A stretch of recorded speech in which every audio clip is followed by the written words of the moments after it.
everybody, and welcome back to the United Stand call-in show. We're nearly past the international break and back onto football. This close. Very, very close. And I'm excited, but we have got a few injuries, but we've also got some people coming back. We've got a lot to discuss. Erik Ten Hag's been talking as well in some interviews, which is some good information for us to get into, talking about the defence, talking about the forward players, backing his players.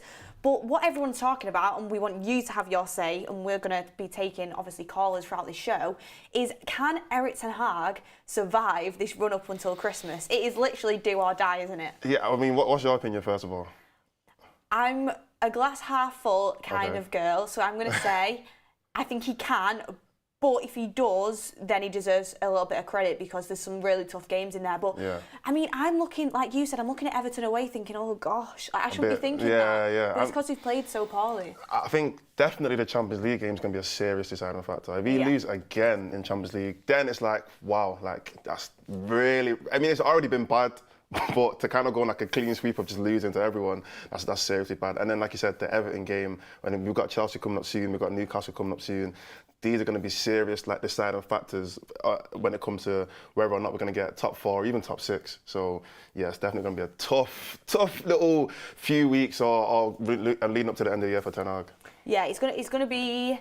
I mean, that St James's Park game, the Anfield away, Galatasaray away. If he gets through the Champions League, I think he's safe. But it's going to be a tough. That's going to be a tough ask, very tough ask. But we want to take your guys' calls, and our first caller, we've got Usman, who's been on the forums before and actually been on the channel before, and I know he's very passionate about what he says. He disagrees with me a lot. Usman, are you with us? Hello. Hi, Usman. Are you okay? Yeah, I'm not too bad. Yeah, to be honest, I was just double checking if Hyland's fit and available. I can't lie. I was like, wait a minute, Hyland's a doubt, isn't he? So I was just about to go off and say, like, they need to give Hyland more chances, but I don't even think he's going to be playing. But yeah, basically, I just wanted to talk about the front line. I'm sure it's extremely well documented that Manchester United can't score to save their lives. I mean. The fact that Maguire, McTominay, Evans have got more GA than the entire front line is an absolute embarrassment, but, it is what it is. Do you know who the last person was to score in United's front line at Old Trafford? What was that, sorry? Do you know who the last person was out of Man United's front line to score at Old Trafford? It's my boy Jadon Sancho, I believe. Yeah, last season. Wow. I don't know how. That's my guy. I don't know where we are in the league. I think it's an absolute crazy achievement to actually be where we are in the league with having none of us score any goals apart from one. I think it's crazy. But anyway, Usman, carry on with your point. Yeah, I mean, I suppose you've just made the point for me. Really, it's absolutely embarrassing. Really, that start. I mean. Look, at the end of the day, obviously, we don't know the situation with Rashford if he's fully fit. Ten Hag's come out and defended it once again today with some ridiculous comments. I mean, someone should at least fact-checked him. He said Rashford's got 100 Premier League goals. That's not true. He hasn't.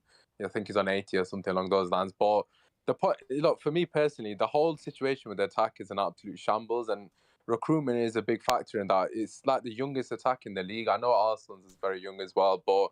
We've got a striker who's 20. We've got a Garnacho that's 21 or 20. Palestri's not much older. Amar's not old.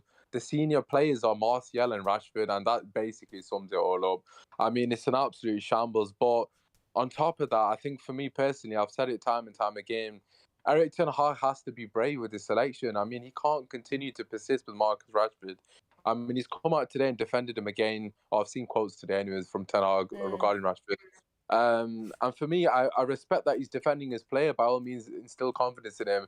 However, when is he going to start ruling with an iron fist? When is he going to start picking players on merit? And for me personally, there's no way on God's given earth that you can watch that international break and say Palestri does not warrant a start. I'm sorry, like I keep mentioning Palestri's name, and a lot of our fans essentially turned their back on him. I agree with you. I agree with you on that. Definitely. Poor performance. He was very poor. He was anonymous. I'm not even going to deny it. But what is he, like 19? I don't know his age. I think he's like 18, 19. He's a young lad, and we've kind of fallen into that realm where, because there's people like, let's just use Saka because he's absolutely brilliant. But like players like Mbappe and all these players at such a young age, they come across like complete players. But the truth of the matter is, you shouldn't be expecting perfection from an 18, 19, 20-year-old. And I think with the United fan base, Garnacho and Palestri in particular are massively suffering from a situation where the attack is actually horrific, and you're expecting on kids essentially in the game who are still learning their craft to come in and be perfect. I mean, they're gonna make mistakes. I've seen a lot of people criticize the Garnacho, and again, every player that puts on this shit deserves criticism. I hear that. But let's keep it real. A lot of the decisions he's making are down to his inexperiences. You know, he's not been in those situations a lot. This is his first senior season at United. Last season was his breakthrough season where he was bit part player. This is his first opportunity as an actual starter. And people have already given up on the guy because he's making mistakes, which is down to decision making. On the flip side, you've got a player like Rashford who's been here for what? How many seasons? 8 senior seasons. The guy's still making the same mistakes. But I'd rather take a punt on a Garnacho who's 19, 20, who's got the enthusiasm to actually, fight for the team and fight for his spot, rather than a Marcus Rashford who feels entitled and is going to walk around the pitch. So what I'm trying to say is, for me, I would 100% start Palestri and Garnacho. Yes, they're going to make mistakes. Yes, they might not cover themselves in glory every single game, but at least the application and the thought process is going to be there. And for me, Rashford doesn't really want to be there at the moment, so I wouldn't even start him. I completely agree about the whole, Rashford not warranting his place. My only thing is with, like you said earlier, they are very, very young. And one thing I've seen, especially like, we look at someone like Saka, when he first came into the Arsenal team, he was also young, and I think it took him a while to grow physically. As in, like, Saka now, if you see him in real life, he's actually a pretty big guy. He might seem like he's small, but he's a pretty big guy, and he's had to grow into that stature to be able to develop into the player he is. I don't think Palestri and Garnacho have grown into that kind of player yet, and it will take a couple of years. But do you feel like, this is a question to you, Osman, do you not feel like they should be a bit more eased into the team rather than just, okay, Palestri, you know what, Anthony's not playing well, Rashford's not playing well, here's 90 minutes. Do you not feel like they should be a bit more eased into it, maybe giving them 30, 40 minutes a game instead, rather than just putting them in for the whole game? Yeah, I mean, that's a fantastic question. I think with Garnacho in particular, I think most United fans, including myself, would probably agree he's definitely better off the bench rather than starting. I think his performances have shown that time and time again. However, Manchester United do not offer the luxury of easing players in because of the situation we are in. And look at Doku at City. Again, I hate to obviously give our rival team praise, but the way he's been eased in, they have the luxury of doing that because they've got Bernardo Silva and other players, Foden, Grealish, etc. and so forth. They have those players in those areas that they can actually give this person 30 minutes and eventually allow them to settle in properly the way you should, or without that pressure. And obviously Manchester United, in particular Garnacho, doesn't have that luxury because he's been thrown into a scenario where they expect him to be perfect, expect him to perform at a very high standard, and that's obviously not going to be the case for such a young player. But I do agree with that sentiment, but at the same time, I also feel that this is an indictment of the senior pros. I mean, I think a lot of players, not just Bruno Fernandes, Casemiro, Eriksen, these senior pros, it's their duty and it's basically their job to ensure that these players are, steadfast and they take the responsibility. I remember when we had Zlatan at the team, and obviously people can say what they want about Zlatan, but one thing you can't take away from him, the guy took responsibility and ownership on every single defeat on his shoulders because he knew the detriment it could have to the younger players and obviously psychologically the impact he could have. And he always, after a game, said it was my fault, it wasn't Rashford or Martial's fault, etc. So for me, that's what the players like Bruno and Eriksen, them two, I'm looking at them two players in particular, that the senior pros, international pros, they need to take that mantle and they need to run with it, and they need to do more for these two players. Bruno Fernandes, we know on his days, he's a creative player, the stats don't lie, and same with Eriksen, they have to do more on the pitch. And for me, they're not really providing enough opportunities for Garnacho and Palestri to be successful, and that's where the bigger issue lies for me. But yeah, to answer your question, it's unfortunate that we're in a scenario that we have to force them into the team, but that's just where we find ourselves. We've got a ridiculously young team with an out-of-form Rashford and an injury-prone Martial as our senior pros, and of course, I'm sure we'd all agree they are not players to be looking up to. One last thing I would say, Usman, before I wrap it up, because I feel like you're speaking really well about this subject, is I've just looked at Rashford's kind of stats. And Erik Ten Hag's come out again and backed him as he has been doing the whole season. And obviously it's not just on Rashford, our whole forward line's not been great, but as you say, Rashford is a senior player. And he said, you know, he's proven it across his career. He scored more than 100 goals in the Premier League. As you said, it's not true. He's not scored 100 goals. So that was wrong. He obviously got that wrong when he said last season 30 goals, so his moment will come and it'll click. But he's acting as if it's like a regular thing that Rashford scores like 30 goals each season and scores like loads of goals. But if you look back at how many goals he scored per season in the Premier League, last season was actually like a standout. The highest, isn't it? It's his highest, it was 17. anomaly, yeah. And obviously 2019, 2020, it was lockdown when we had Ollie and the front line was firing. He had 17 as well. But apart from them 2 seasons where he got 17 goals in the Prem, the highest he got on the rest of his seasons is 11. And then there's like 10, there's 4, there's 7, there's 5. Like, that's like Ricky said on a lot of shows, it's like last season was a bit of an anomaly. Yeah. And that's where the worry comes in, because he says it will click. Will it? Because we've had quite a few seasons before where it's not clicked. And if you're relying on Rashford for your goals, we want to be relying on Højlund, don't we? You can't. Rashford's kind of proven he's not going to be that reliable player that every season he's going to step up and make sure he gets goals for you. He's a confidence player. I mean, that's why you need a proper striker like Højlund. I agree. Before you go, Usman, I agree, but at the same time, you have to look at those seasons in context. One of the seasons he was injured. A few of the early ones he was very young, and when you're playing with, like you said, a player like Ibrahimovic, he's 25 though now. Yeah, I know, but I'm just saying that when you're playing with when you're not the main goal scorer, we had Ibrahimovic, we had Lukaku, true. we had other main strikers in the team who they were the players who we wanted to get the goals. They were the players who we were putting the pressure on to get the goals.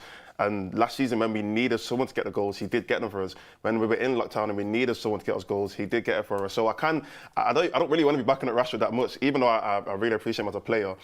I get the point you're trying to make. But if you look at it in context, the other seasons where he has got 11 to 15 goals and whatnot, there has been other players in front of him. But Osman, what's your thoughts on that as well? I just think Rashford's a purple patch player, and there's nothing wrong with that at all. I think he's very much a confidence player. I mean, he's the definition of a confidence player. If you ever want to use an example of a confidence player, you'd use Rashford. Obviously, that purple patch he had from off the back of the World Cup last year was absolutely outrageous. I mean, people were saying Ballon d'Or shouts. So, yeah, look, at the end of the day, look, we know what Rashford can bring to the team. There's absolutely no denying that. When he's on song, the guy's, his quality, there's no questions regarding that, Matt, in terms of his goal scoring anyways. But for me personally, I just think the way Ten Hag's gone about it is completely wrong. I mean, you can't really play strikers into form. And I know people will say that's a bit of a cop-out because you can play anyone into form, but obviously it just takes one goal for them to click and so forth. But for me personally, a lot of the times in the front line, when there's a weak link, in this case would be Rashford, in terms of his form, it is a massive detriment to every other player on the pitch because it consistently, nullifies that side of the pitch. I mean, when the ball gets to Rashford, whether he's on the right or the left, you don't really expect anything to happen. I mean, on the right side of the pitch, when he played against Luton, he looked like a fish out of water. He had got absolutely no clue what to do. And I actually thought our best attacking threat came from Garnacho and Reguilon in that game anyways, in particular. I thought them two were linking up very well, but Rashford was absolutely clueless in the manner in which he, had to go about trying to beat his man or just getting some service into the box. Obviously, he created a couple of decent chances as well, but in general, his overall performance wasn't good enough. And for me personally, I think the best thing to do is actually to take him out of the limelight. I know he got injured on his England duty, but even prior to his injury, he was poor, which he normally plays well for England, regardless of his form at United, and he was running into crowded areas as well. So for me, he's just making the same mistakes time and time again. And I think if Ten Hag persists with playing but players out of form, especially in the final third, we're not really going to see an improvement. It's a massive detriment to the attack, like I've already alluded to. Every single time we go forward and the ball gets to Rashford, you just know the attack's going to break down. And he's just a player with no confidence. So for me personally, Ten Hag's got to be brave. He's got to make big calls. Yes, I understand the situation with Højlund definitely doesn't help doesn't help Ten Hag. So Rashford might actually play down the middle, which is where it is. I'm sure everyone's got their opinions on that. But look, I'd rather have him down the middle than on the wings, personally. I think Pellistri definitely deserves at least a chance. He can't do worse than You'd rather have him down the middle than on the wings? No way. Come on, no, not especially if we've got Martial there. No, not because he's better down the middle. I think he's an absolutely horrific striker. I don't think he's good. but I just feel like he'd be less of a detriment to us down the middle because he's going to touch the ball less, basically. But for me personally, I wouldn't start him in general. I'd rather start McTominay up front than Rashford. I'm not even going to lie. Like, That's a crazy shot.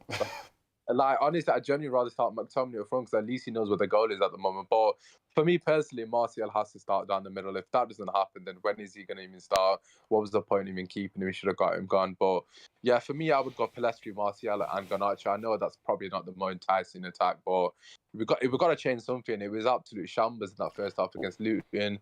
Second half, yeah, we improved, but it was because we scored and the game opened up. So yeah, for me personally, he needs to bench Rashford. I think that's an utmost importance. Well, Usman, thank you for calling in. I think Rashford will start, and I actually think he should start, which I didn't think I'd be saying, but we'll see what happens. I think he will start though. But Usman, thank you for calling in. Thanks. Thank you. Would you start Rashford the weekend? I think he has to, especially with that Martial link up. Yeah, I would, and as well, I mean, when he got dropped for the Fulham game, it still took a last-minute winner for us to win the game. It wasn't like we were just firing loads of goals in that game. We still needed Bruno to kind of come up with some magic for us to win that game. So it's not a case of if Rashford don't play, we're just going to be scoring loads of goals. That's not been the case. So I would still start him. I don't know. It's one of them ones. Interesting stuff. Next up, we have Kosa talking about the back line. I mean, Kosa, before we talk about the back line, I want to ask you, Kosa, are you there? Yes, I'm here. Yes. I want to ask you, do you think Ten Hag will survive the run till Christmas? Do you think Ten Hag will still be Man United manager on Christmas Day?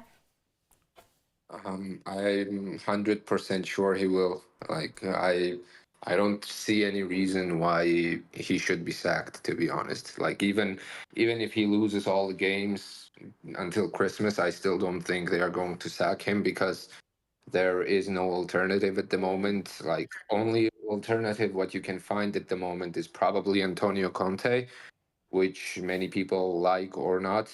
He is a very good coach in my opinion, but I still won't sack Ten Hag until the end of this season at least. So after summer, we can see how he performed this year, and then we can, I don't know, have a different discussion. But for now, I'd give him until the end of the season. Well, if he loses all the games until the end of the season, at some point he will be sacked, but I don't think that's going to happen. Yeah, I'm kind of with you. I don't think we'll lose all the games, but I do think there is a lot of games there that are going to be way up for debate, and the media is definitely going to be circling, and the vultures are going to be circling because it is a tough run for Man United. But you wanted to talk a little bit about the back line. Erik Ten Hag was speaking today about how Varane and Maguire are in internal competition for that right side because on the left side he likes to have a left footer. That's just his style of play. Johnny Evans, Martinez, Shaw, Lindelof even says capable of playing there, but he basically said that Varane and Maguire aren't a left-sided centre-back in his opinion. So what defence would you go with then? To be honest, I would go Wan-Bissaka on the right.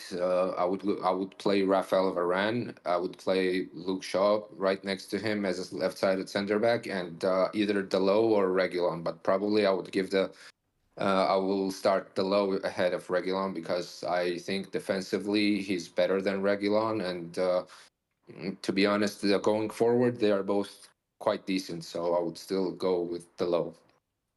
Okay. Are we talking about for the game coming up, or are you referring to your dream centre back? I think we're talking about Everton, but I don't think Shaw. Yeah, I was going to say I don't think Shaw will be fit. Yeah, I think I would put Shaw as a left-sided centre back until Martinez comes back. To be honest, because he one of the best football he played last season, in my opinion, was as a left-sided centre back because. Against Man City, he put up a man of the match performance. He was very good against Haaland and the others. Also, if you remember, I don't remember who we played exactly, but he was playing as a left-sided centre back in that game. I remember, and he scored a very beautiful goal when he took the ball from our backside and moved it all the way to their side, and then. I think Garnacho assisted on that goal, but I don't remember who he played actually. But like his best, I think he was playing very well. So, Kosa, I think you're cutting out. Are you still with us? Yes, I'm here. I think am I still with you? Yes, Yeah, you're still with us. yeah. I think you just cut out a little bit then. Yeah. So what I was saying is, I still think Luke Shaw's best position for now is going to be a left-sided center back, because his best performances were mostly on the center back position last season. After Martinez was out for after World Cup, his game was very good, and after his injury, he was also very good by the end of the season. So I would put him as a left-sided center back. And to be honest, he's also recently came back from the injury. And when you play fullback, you have to run way more, and your body is going to have more sort of damage, so to speak, when you are playing fullback. I think rather than you are playing as a center back. So I think he's for now I would put him as a center back, to be honest. Do you not worry about the left back spot then? Because obviously we've struggled to progress the ball as much through that side, and I think that's a big reason how we've missed Shaw. Do you not worry about the left back spot? Because for me personally, I mean, Dallow's been decent there, but we know he's capable of quite a few mistakes, obviously, and he's not got that left foot to whip crosses in from that side. Obviously, Reguilon has been, for me, started well, but then been really underwhelming since he came back from injury. Lindelof just isn't a left back there. So Yeah. do you not think, considering how important the fullback spot is, do you not think that that's where maybe Luke Shaw would be best placed right now? Because to be fair to the centre backs, they've not been terrible, whereas I feel like the left back situation has been. Yeah, I quite agree, but when we have a left-footed center back, we are bringing the ball up way better than when we don't have him. Like, for example, when we play Varane and Maguire, or Varane on Lindelof, like if you, I mean, as we watch the games, like usually coming from the back, we are quite struggling with that. And when Martinez plays, he brings the ball very well, and I think Luke Shaw does that exactly the same, as near as good as him. So on the left side, to be honest, I think most of the times, like, we played either Lindelof or Amrabat there this season, because when Reguilon was out, usually Delo played at the right back, and he was never playing at the left-sided position. So most of the games which we were struggling on the left side, I think we had either Amrabat or Lindelof there. So I think Reguilon and Delo are capable of doing a decent job on the left side. It's just my problem on the left side is Marcus Rashford, and I want to talk about that just a couple of more minutes after, when we are going to finish up with the back line. So.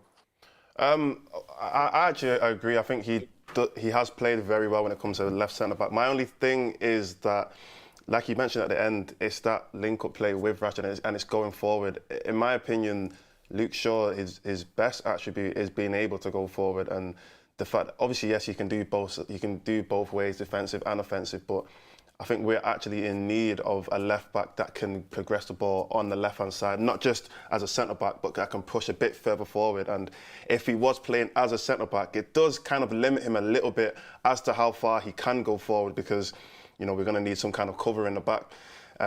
Especially if Varane gets injured again, because you never know with Varane, he could get injured, so we might end up with him and Maguire, which again we're definitely going to need a bit more protection in the back. So I guess this is a question for you. Do you not feel like him being a centre back, it will limit him a little bit when it comes to his being able to progress and being able to be more offensive on that side of the pitch, which is kind of what we need right now?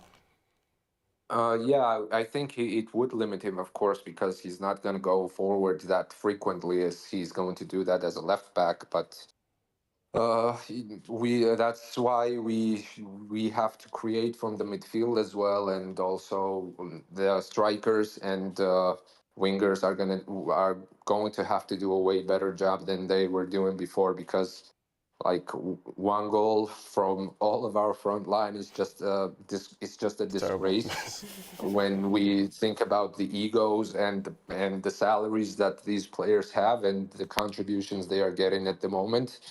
It's just a straight up disgrace, and I don't quite actually blame it on. I don't think that Luke Shaw is going to improve that massively as a left back. I think he will, of course, I think make you improvements, underestimate what but he can do.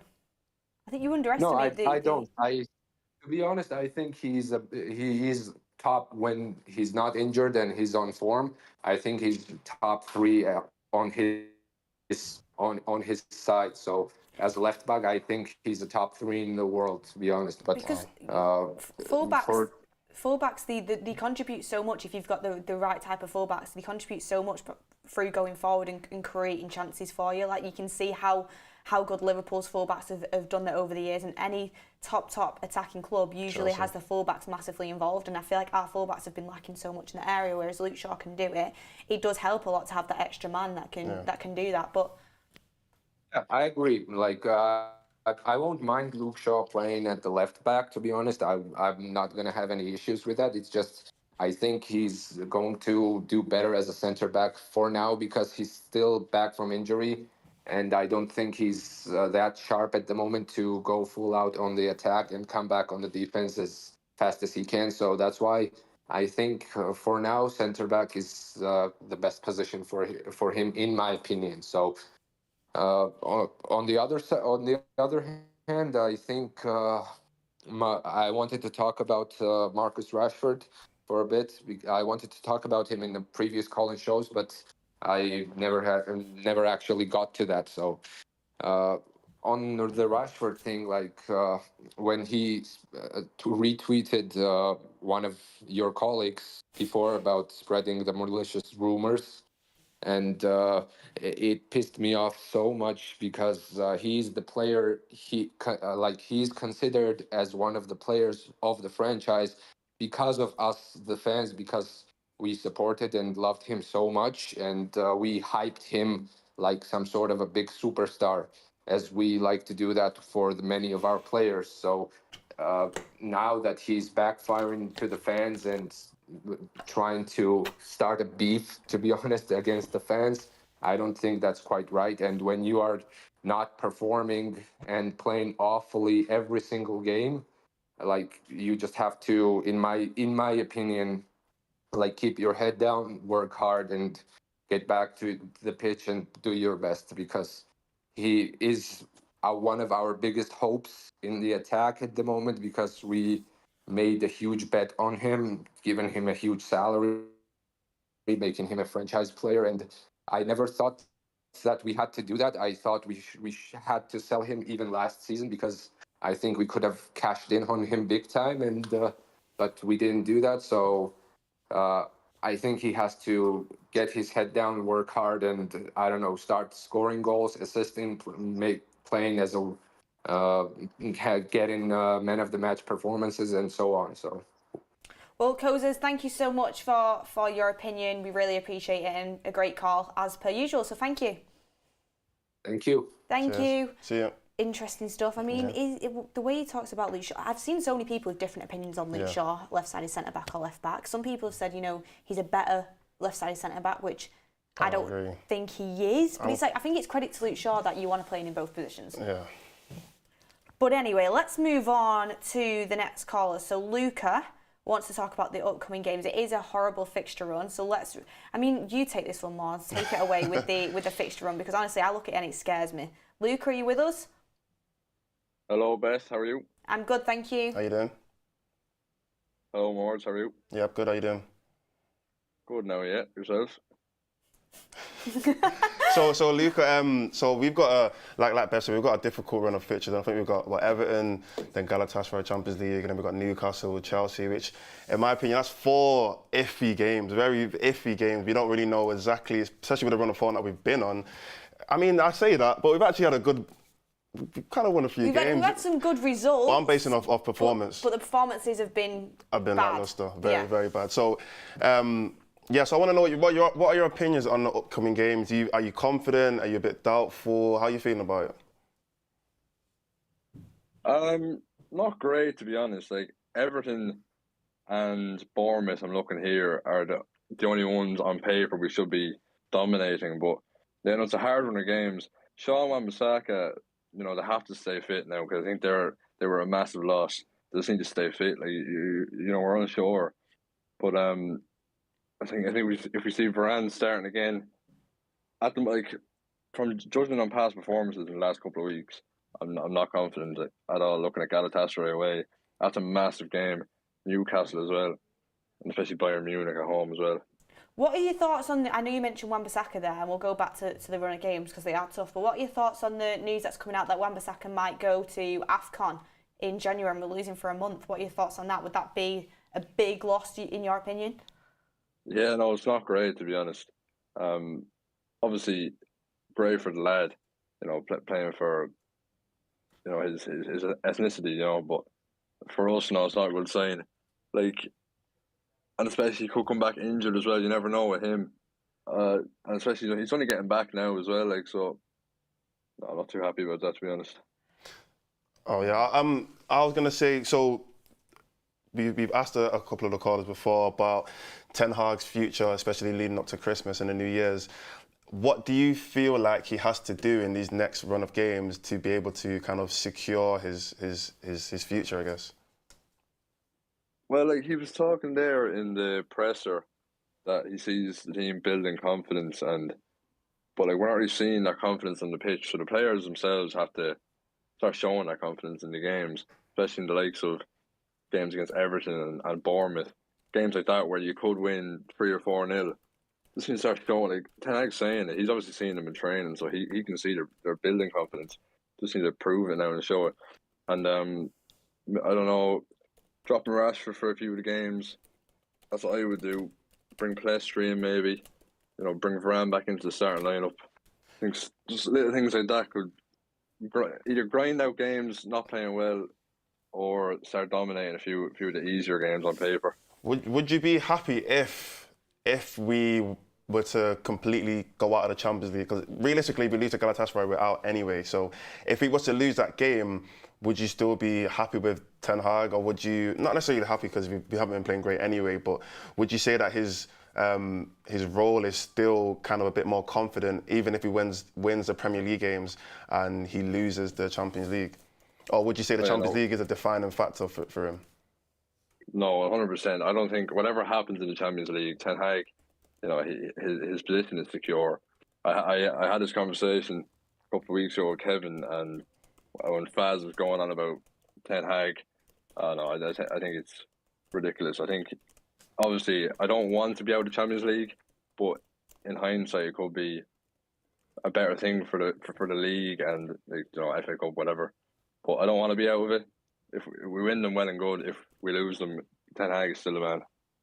Okay. Luca, thank you so much for your call. I appreciate you backing Ten Hag. And if your opinion's different to Luca, thank you, Luca, and you think differently around Erik Ten Hag and the way that the team's moving forward, make sure you click the link in the Discord and join and have your say and call us up. But interesting stuff. I mean, Mordz, I've not even asked you, what's your opinion on Ten Hag, and what does he need to do in the upcoming games? Are you still with him? Are you behind him? And obviously you are behind him, but what would it take for you to think elsewhere?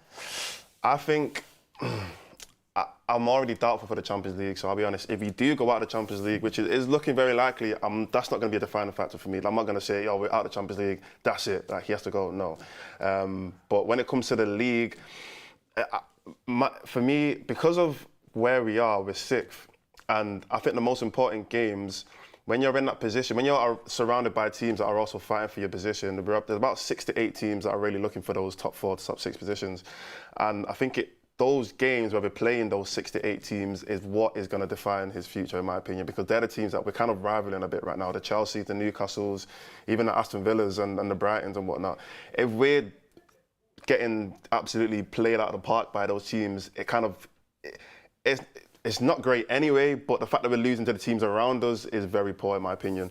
So those are the games that I'm kind of looking at thinking, let's at least try and put a good performance in those kind of games to see how we do. And if those are games we're completely losing, then I'm going to be like, Ten Hag needs to maybe take a step aside. It's just frustrating for me because we should have wrapped up this Champions League group. We should have won in Copenhagen. We should have run to Galatasaray at home.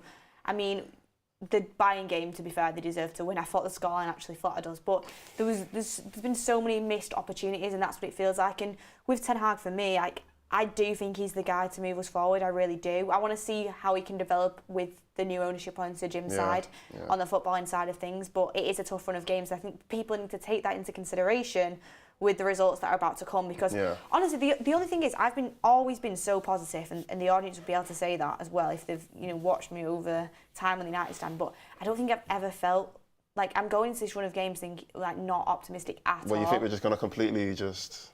I'm not optimistic. It's because I know this team, but I'm hoping they prove me wrong. To be fair though, our best run of games last season was after Christmas. And I know that's what does that mean? But that is when Rashford did hit his best form of the season. That is when we were going on a good run of games. So to say that he's not going to make it to that point, it's kind of a bit unfair. No, I think he will make it to the point. That's what I mean. I definitely think he will. Because I don't think, even if he, I can't remember the name, Kosa was saying before that even if we do have a bad run, I would still stick with Erik Ten Hag. I would. I don't think there's anybody else out there that you want to get in, and I do see, you've got to sometimes see past certain things when you want to rebuild with somebody, and they are going to be peaks and troughs, but yeah, it's a tough one. It's a tough one, but let's get Hamza in because he wants to talk about Ten Hag and the team a little bit. Hamza, are you with us? Hamza? Yep. Hi, Hello. welcome to Colin Show, Hamza. Nice to speak to you again. Yeah, hi guys. Hope you're doing well. So you wanted to talk about Erik Ten Hag and the team. What needs to change in these upcoming games to make you positive? Because obviously there's some tough games in there. You've got Anfield away, you've got St James's Park, you've got Chelsea at home, and obviously Galatasaray away and Munich at home as well in the Champions League. So what does Ten Hag need to do in these upcoming games for you? I thought the Liverpool game was Old Trafford. Oh, we're gonna get battered. No, it's at Anfield. In terms of Erik Ten Hag, I think he needs to start trusting his team a bit more because I think he's started to depend on players that are fighting for the badge. However, he needs to start depending more on quality players who actually fight for the badge, the likes of Amrabat, Casemiro to a certain extent. I don't think he's available, I think. Luke Shaw, he has to integrate Luke Shaw. I think he's a massive part that people actually, by the way, I've got a lot of stick for saying Luke Shaw is the main reason why we're like that. Watch Luke Shaw, what he's going to do to the team if he gets back.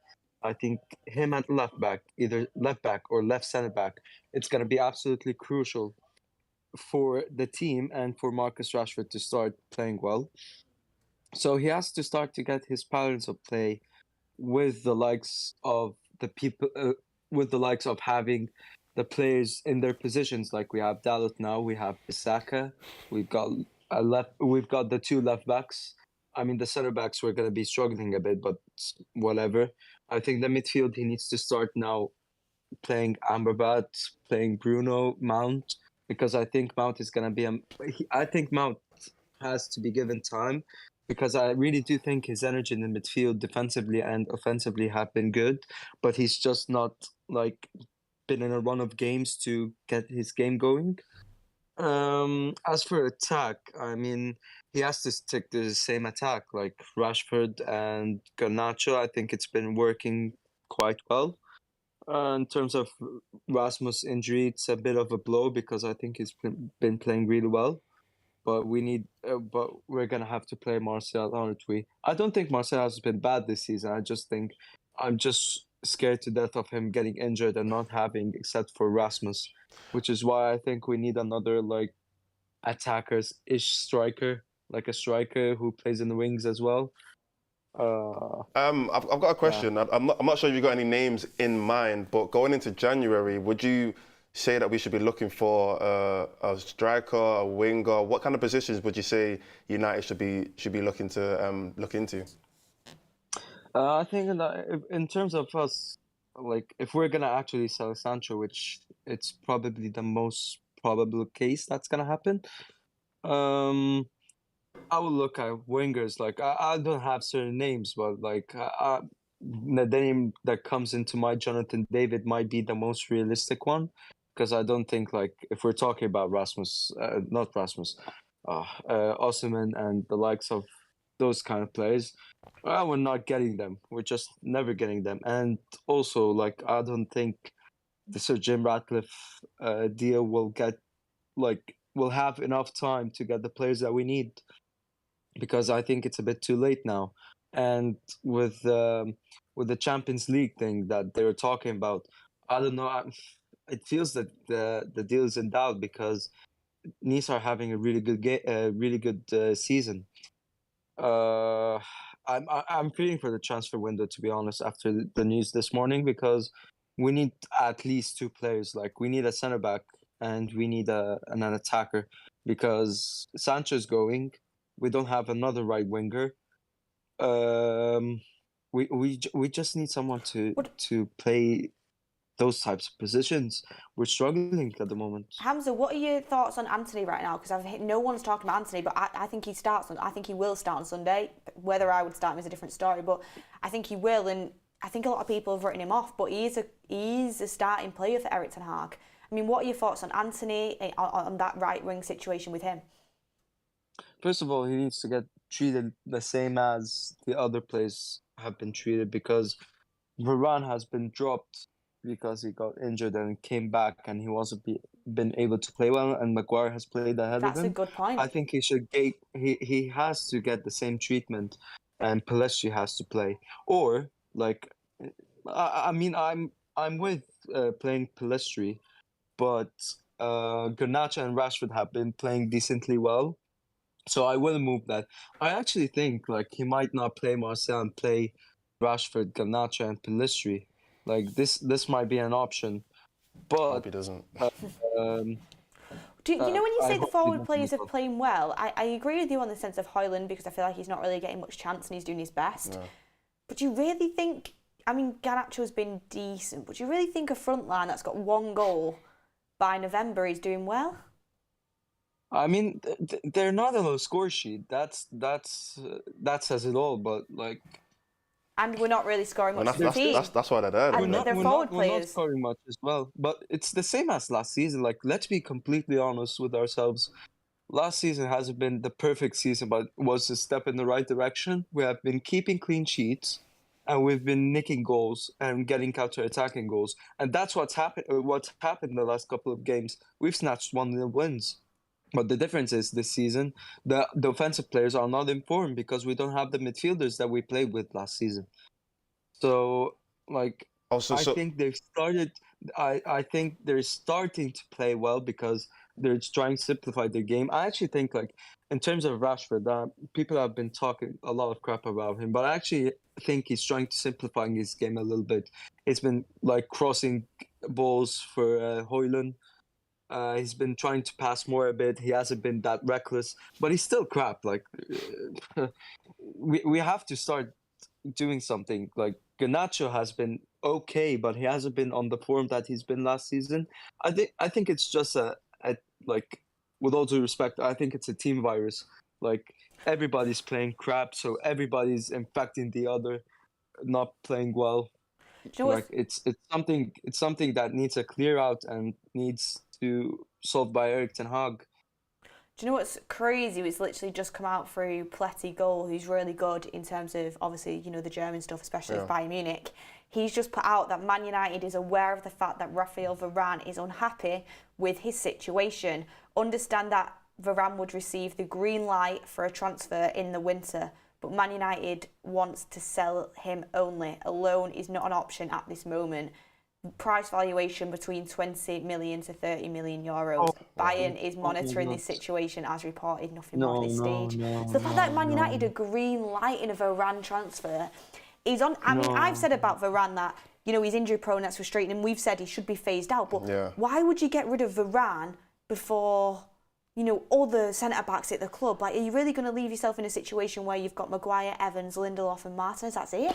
I think, well, according to that, it seems like it's more of a Varane thing than it's a club thing. It sounds like he's kind of, not pushing it, but he's upset or there's some kind of disagreement in the club. He's obviously unhappy he's not starting, but, I mean, on Varane's side of things, there's always going to be internal competition at this club, and you think about this, and you think about the fact that, you know, Harry Maguire has played well, so you've got to deal with that. You have got to deal with that, and you've got to take that on the chin. But Varane, who's won all these things, will be thinking, well, maybe I could go elsewhere. But the fact that Man United would actually green light to sell him is mad to me. But Hamza, thank you so much for calling up. Thank you, John. Thank you, Hamza. I mean, get in the chat what you think about that one. I think that's crazy. I mean, when we spoke about Varane getting phased out, in my opinion, it was more a case of phased out into maybe a backup centre-back, and Johnny Evans isn't going to last a long time at this club anyway, so he's not a long-term solution. And Maguire, again, he should have left the season just gone. So I don't know how long he's going to last. So in my opinion, Varane was more of a, he didn't want to play a lot of games anyway. That was his words. He said he didn't want to play 30, 50, 40 games, in a season. So him complaining about not getting game time kind of goes back into what he was saying in the first place. But to sell him is a whole other conversation, because that's an experienced player that we actually genuinely need experience in our team, which we're going to lack seriously. Winning experience. And it's like, if I don't get to see Varane and Martinez play together again, I'll be so sad. That's crazy. I'll be so sad. Because crazy. obviously that partnership was excellent last year. Like, people were talking about it as being one of the top partnerships in the league, like the way that they were together. So, I mean, I'd be gutted if we sold Varane in January. I think we should at least wait till the summer to assess our options. Unless we were bringing in, like, a starting right-sided centre-back that's ready to come in. I think that would say a lot about Ten Hag, man management again, because how many players are going to leave now because of factors outside of playing football? You know what I mean? Like, we shouldn't be top earners. Everyone's talking. We shouldn't be losing players based on external issues. You know what I mean? And if he was to leave based on some kind of conflict between him and Ten Hag, I don't know. That to me says a lot about his man management of the club. G-Man says Varane is not a backup centre-back. It's better to let him go if that's what he wants. I mean, if a player doesn't want to be there, of course you've got to let him go. But would you accept 17 mil for Varane? Varane and Casemiro not getting any better and getting older. I mean, I agree he does have to go, but in January, unless we were getting like a proper starter in, it would be a no for me. Yeah. I mean, let's get the next caller in. Rock, we've had Rock on the show before, wants to talk a little bit about Luke Shaw. Rock, are you with us? Yeah, I'm here. How are you, man? You good? I'm good. Good to hear from you. I mean, what did you want to say about Luke Shaw, best left back in the league? It's just a boost, isn't it? Like, with all the injuries we've had to the crucial players, I feel like he's a big addition back to the squad. For that left-hand side, it might spark something in Rashford. Maybe they got their connection down that side, so it could prove, to be quite a big benefit, to the team. But I'm happy about that, man. I feel like I don't think he's gonna play centre back, and I don't know if he'll get a full 90 at Everton, just because we have so many injuries. I feel like Ten Hag is really managing the squad, and I feel like the Galatasaray game is so important. I feel like Everton game is what we're preparing for Galatasaray. Do you know what I mean? So would you? Let's just say he was fit for Everton, hypothetically. If you were in Ten Hag's shoes, would you maybe give him less time just to kind of at least warm him up a little bit for the Galatasaray game? Maybe give him 15, 20 minutes at the end of the game just to get him a bit warm? Or would you just say, no, completely, don't play and just come in for the Galatasaray game? I think you're right. We've got to give him some minutes, but maybe the last 20, 15 minutes, I think it's similar to the right wing position, because I think it's nailed on that Garnacho has to start against Everton for the Galatasaray game, so he gets minutes under his belt. And then Rashford, I feel like he's always going to start. So if he starts a right wing, I feel like Ten Hag has to then bring on Pellistri or Anthony to get some minutes. Sorry, did you say start Garnacho right wing? No. Garnacho left wing. I think he's starting there. For certain. Hang on. For certain? Yeah, because there's no point playing Rashford there when he's not going to play against Galatasaray. Like, we need Garnacho to get his minutes there. And whenever they have played together, it's always been Rashford on the right.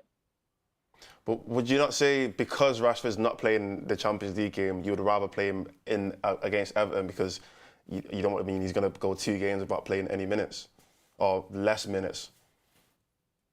Nah, I honestly think we got to give Garnacho as much confidence as possible to play in this Galatasaray game. So I think Garnacho has to start at left wing, and Rashford he didn't do too bad at the Copenhagen game at right wing, and I think he is capable of playing there well, but I don't think he'll get all the minutes. I think he will get quite a bit of a rest period for these 2 games.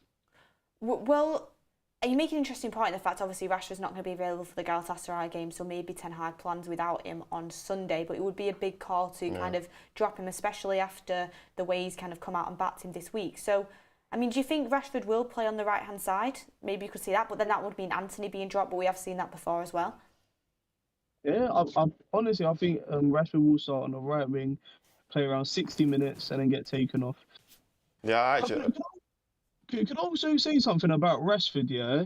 Because every day is hate on this guy, right? And people say, oh, he hasn't been having good seasons or anything. On my notes page, I've got it written down.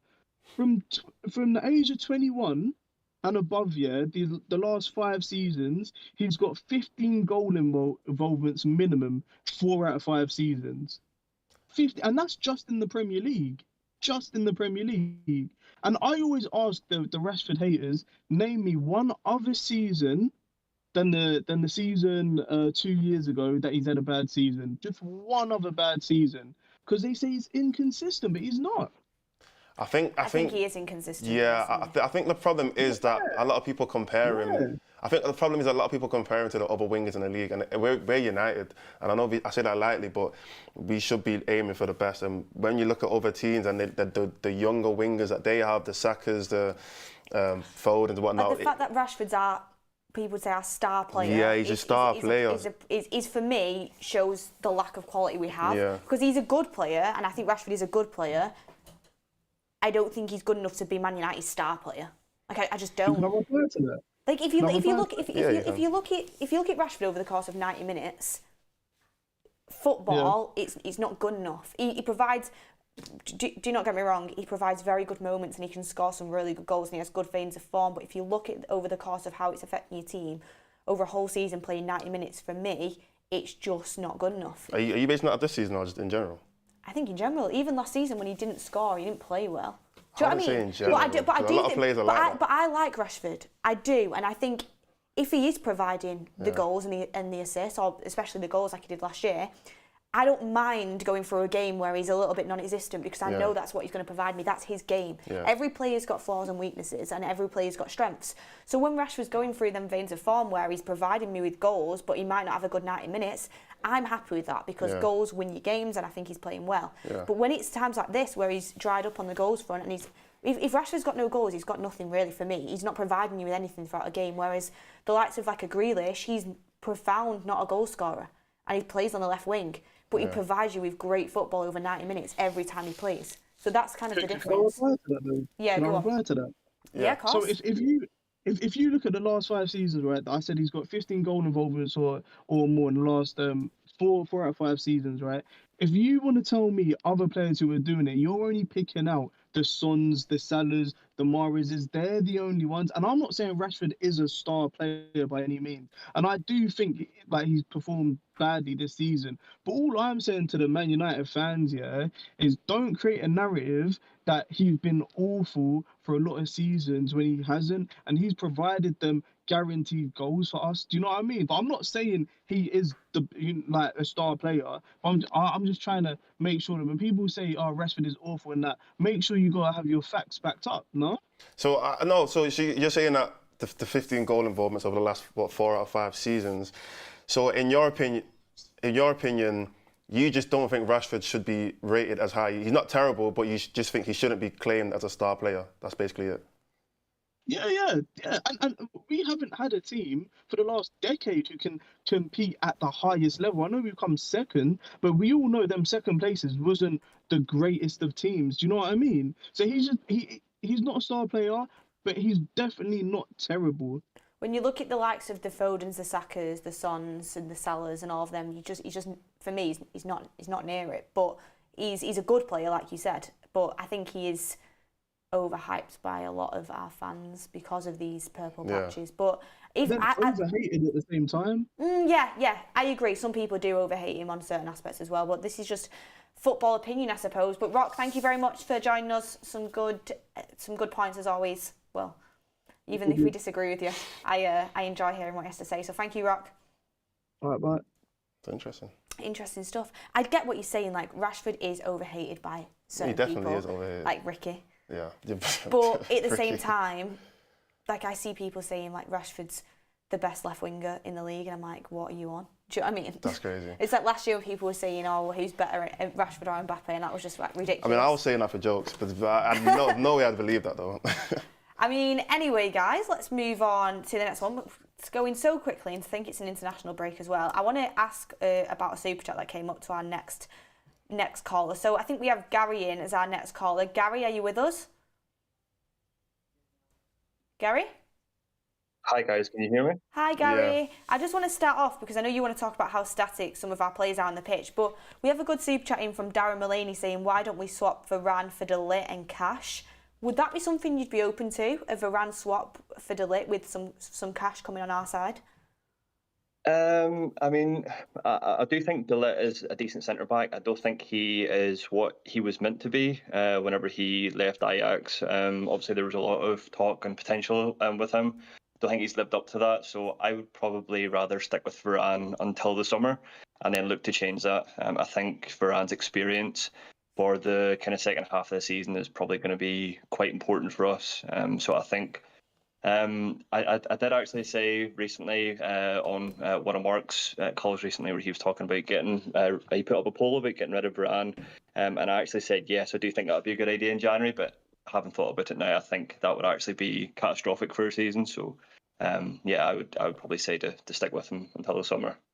Okay, I mean, my quick opinion on that is with De Ligt, I think every player goes through transfers where they don't work out and then they make another transfer and it's like, oh wow, like here's the player that we really thought that we were going to see. And I feel like De Ligt, maybe him reunited with Ten Hag and Ten Hag actually utilising him the same way that he utilised him at Ajax could make a difference into the way how De Ligt plays and could see him elevate into a super player. So that's just that's just a potential. But what were your thoughts on you wanted to talk about how static the players are, and I guess that's based on movement and just their energy on the pitch. Yeah, so I guess it's it's obviously just to do with the style of play. So I think it's really clear to see when we're watching the games that our players, there's not very much kind of passing and moving. Players are kind of showing for the ball and then they turn around and look and there's no options there. There's no runners, there's no triangles, they're not really given any options to kind of progress up the pitch. So I just think that this is the kind of basics of football. I don't think we should really I don't think we're really asking too much of the manager or the players to even give us that. And it seems to be a real issue that we can't even do that. The likes of the Brightons, the Liverpools, the Cities, all these teams that play like good football or even decent football, they're doing the basics well. And it's just weird that we're such a big club with these apparently big players and we can't even do the basics right. I just want to kind of put it back to you guys. And what do you think it's an issue with the manager, or do you think it's an IQ issue with the players, or what do you kind of think? I think you can't put it down to one thing. I think there's a lot of different factors that are involved in this. I think a lot of our players aren't as good as what we think they are. And I think maybe the individual talent isn't there with a lot of them. But at the same time, I think Erik Ten Hag needs to be getting more out of this set of players as a manager. I think he did a great job when he came in last season, but we've gone backwards and realistically you need to progress. I think he's tried to implement this system by bringing Mount in of playing the 2-10s the way he did. Not the exact same way he did at Ajax, but the philosophy he has about playing 2-10s, it hasn't worked and he's kind of been scrambling a little bit since. And obviously the injuries are a massive issue. The decimation of the injuries is huge. So I think there's so many factors, but one thing that is concerning is since Ten Hag's come in, we've not looked like a team that's going to absolutely put anyone away. We've not looked like we can score a good amount of goals, which is obviously what you want. And that's something that is frustrating to me. And then this season we've become leaky as well. So I think it's on all sides, but I'm hoping things are going to click into place. And you look at other managers when they've been given time, for example, like Arteta, even Klopp in a way, when he first started, and sometimes it's you like one or two good signings away from things clicking. And that's another thing, recruitment's been poor, and you can look at Erik Ten Hag signings and think, are they good? Are they not? And a lot of them you think they're not good enough and they're the wrong signing. So as much as that is on Ten Hag a little bit too, because he's been picking these players, it's also on the fact that we don't have a sporting director that's supposed to guide the manager. So there's so many factors, isn't there? Yeah, I mean, my opinion is I agree. I've always said that regardless of what the manager does and the tactics that he sets out for the players, and even the players that he picks, if you're playing at that level, if you're playing at the highest, you're a professional footballer first of all, and you're playing for Manchester United, you've got to put in 100% regardless. That should be basics. The fundamentals is just putting in effort. That's something that the manager shouldn't have to tell you, go out there and play like you really want to play. That should be something that you should do anyway, regardless. So I've always said the way other players are performing, even if they're not in form and whatnot, I still want to see you run for the whole game. I still want to see you chase every last ball to the 90th minute. Whether you're a young player or an experienced player, I still want to see that kind of effort in the players. And that's one thing that I can't put that blame on the manager. I don't like putting blame on managers for playing up, trying hard. That's ridiculous. You should be doing that anyway. So I do agree in that sense. And players missing chances as well. We've got such a bad chance conversion rate. But Gary, lastly, because we have got to wrap up, I just want to ask you, what do you think about Erik Ten Hag and these run of games up until Christmas? Do you think he will survive it? Personally, I do. I'm massively Ten Hag in. I think we need to give him a fair crack at the whip. I think we need to give him at least until the summer. Let him get an overhaul of the squad. And probably until the following summer, I think then we make a fair judgment on him. I think it's too early. He's still got too many players that he didn't want in the summer, that he wanted rid of, and we couldn't do it. So I think, he needs to be given a fair chance for us to then have a proper kind of well-informed opinion of whether he's cut out for the job or not. Gary, thank you so much for coming on. Thanks, guys. Speak to you later. Thank you. And thank you, everyone in the chat as well, for getting your opinions in. Make sure you do that. But lastly, Mordz, we'll wrap up because this is the last time I think we'll both be on before the Everton game. Oh yeah, Sunday. I'm going away to London for the weekend, where all the United fans are. And you're not wrong. I mean, there's quite a few. I'm going to where all our fans are. You're staying in Manchester. I'm joking. The good thing about United is it's a worldwide fan base. Yeah. But I mean, the Everton game. Let's give our score predictions quickly. So, what's your score prediction going to be?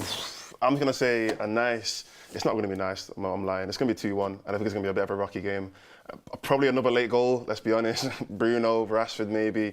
I'm hoping, though, it will be a bit more comfortable. I'm hoping it will be a bit more comfortable. But I'm going to predict a 2-1. What about you?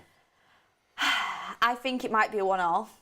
But because I never predict a loss, I want to go with 2-1. Okay. But realistically, I probably think it's going to be 1-1. But like you said, if we do win it, it will be scrapes. It'll be very cagey. It'll be just like a jammy sort of goal, where like maybe last minute McTominay volley or something like that.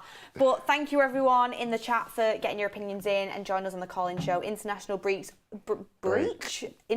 break is always, you know, one of them where you're just waiting for the football to come back around, and hopefully United can give us some entertainment at the weekend. So thank you everyone for calling in. Thank you to everyone in the chat, super chats, and make sure you hit a like on the video if you enjoy the call-in shows. But have a lovely rest of your Thursday, everyone, and we will see you on the next one.